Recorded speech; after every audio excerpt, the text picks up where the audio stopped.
ki khubor ka Batisi TV. Lawan Rashapi da ka Frank Motors.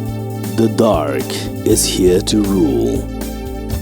Ka IZ Group of Institution Bangalore, kadai ke college babhatam nagabanta ke jingkuli nursing but paramedical course, hospital training, pinyo scholarship but 6% ka kam, haki hospital bahedo India but shabari. Na banta ke jingkuli ka jingsio ka baret but pila ban legu ban kuli da ka education loan. Pila ru ban syukola ho number kandai nyo saw san riu pranot. Lani kandai pran riu laisan, arn riu kandai pra.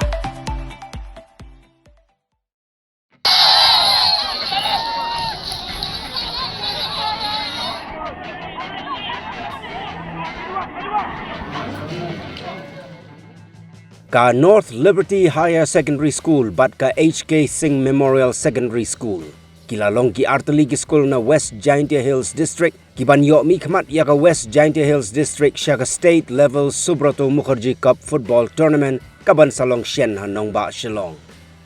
Kani kalawan hadin bakini ki Artali ki school kila yora ya ka lado haga jingya kun final haga kerdan under 14 boys, under 17 boys, but under 17 girls jong Kalumpung Yelekai district level inter-school Subroto Cup football tournament.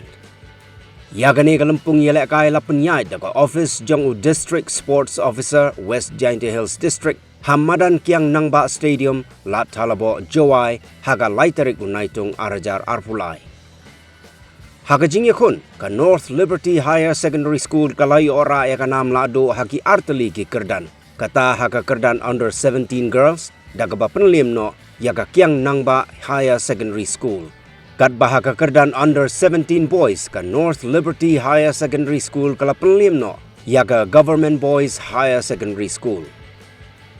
Haka kerdan under 14 boys ka HK Singh Memorial Secondary School kala penlim no yaga Lumpurto Secondary School.